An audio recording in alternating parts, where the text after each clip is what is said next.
Today is the fourth Sunday of Eastertide and also the Good Shepherd Sunday. The theme of our reflection is I am the gate of the sheepfold. We celebrate the fourth Sunday of Easter as the Good Shepherd Sunday.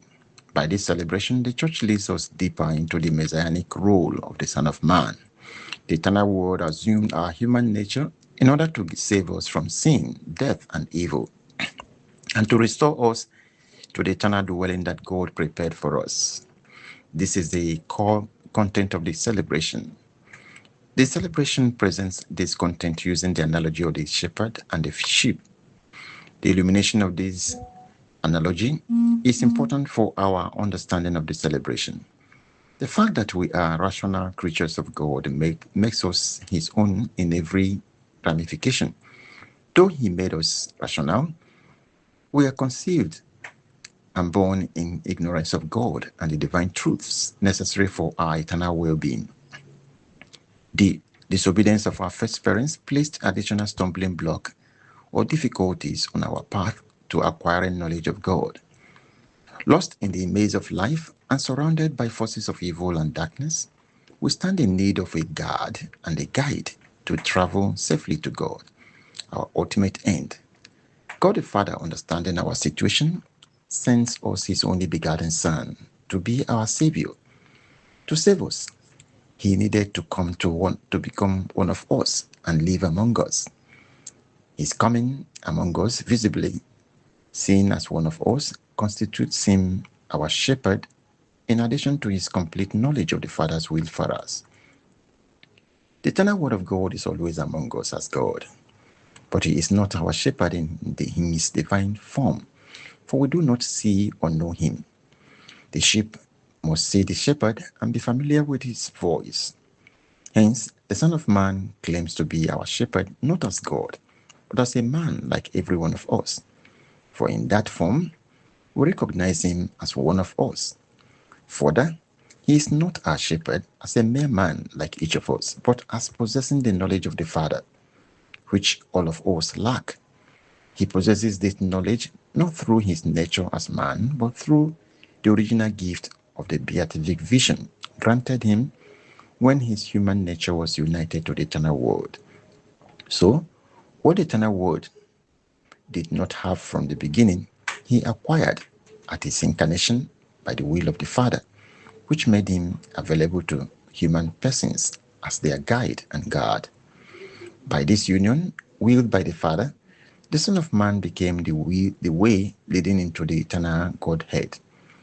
In this one sense, He is the gate of the sheepfold. The other complementary sense in which the gate of the sheepfold is the gate of the sheepfold is His possession of the true and complete knowledge of our nature. His union with the eternal Word completely illuminated the human nature, giving Him primacy over every man. So, everyone seeking knowledge of our nature must pass through Him. These two senses are contained in our Lord's words. I tell you most solemnly, anyone who does not enter the sheepfold through the gate, but gets in some other way, is a thief and a brigand. The one who enters through the gate is the shepherd of the flock. The gatekeeper lets him in. The sheep hear his voice. One by one, he calls his own sheep and leads them out. Born as a shepherd of the flock of God that is in bondage to sin and evil, the first work of the shepherd is to deliver the flock of God from whatever holds them bound or captive. As the Son of Man stated, some came before Him to hijack the flock and imprison them.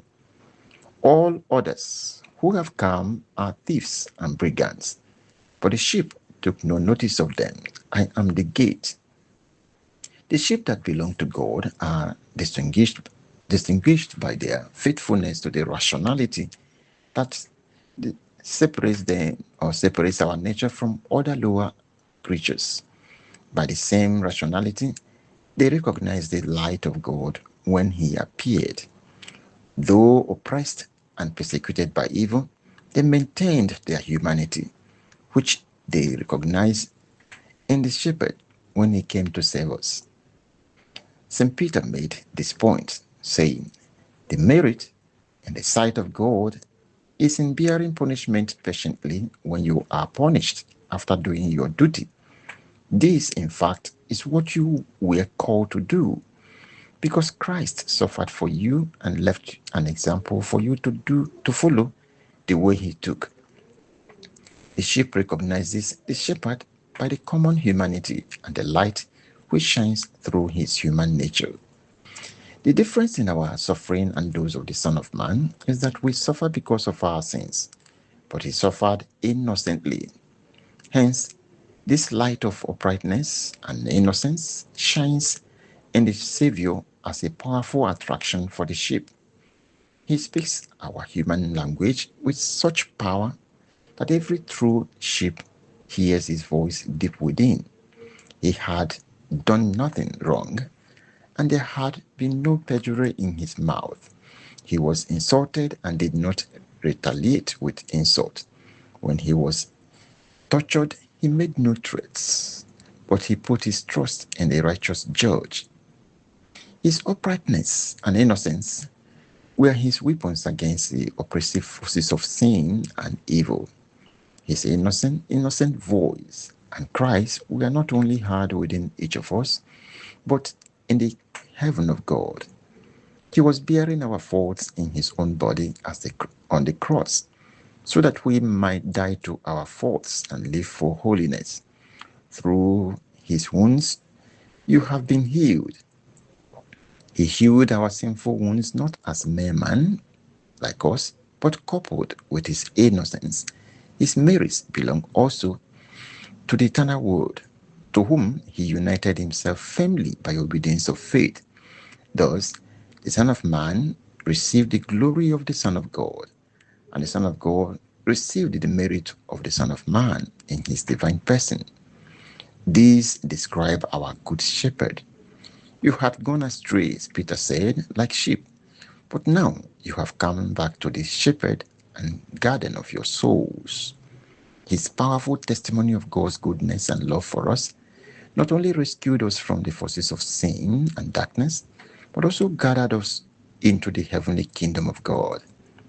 St. Peter's speech on the day of Pentecost presented these mysteries before the people for the first time. By our sins, we have betrayed God and his goodness to us, but God sent his Son to be our shepherd and save us from the damnation that is our due. The whole house of Israel can be certain that God has made this Jesus whom you crucified both Lord and Christ. Our vocation is to prayerfully understand these mysteries and represent them in our lives and before the people we meet every day. Saved through our profession of faith in baptism, we must never lose sight of our shepherd. We must live daily in the pastoral land of heaven he made accessible to us in his person. The promise that was made is for you and your children, and for all those who are far away, for all those whom the Lord our God will call to himself. St. Peter assured them, if we faithfully listen and follow the shepherd, his Holy Spirit will transform us into shepherds for the flock of God. Let us embrace our vocation as the shepherd wholeheartedly and pray with the psalmist. The Lord is my shepherd. There is nothing I shall want.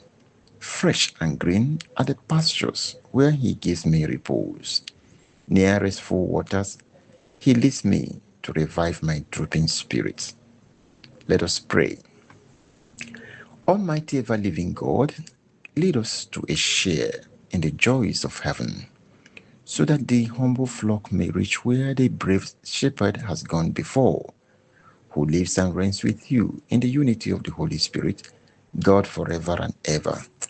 Amen. May the Lord God bless these words in your hearts and bless you in the name of the Father and of the Son and of the Holy Spirit. Amen. May the peace of the risen Lord be with you.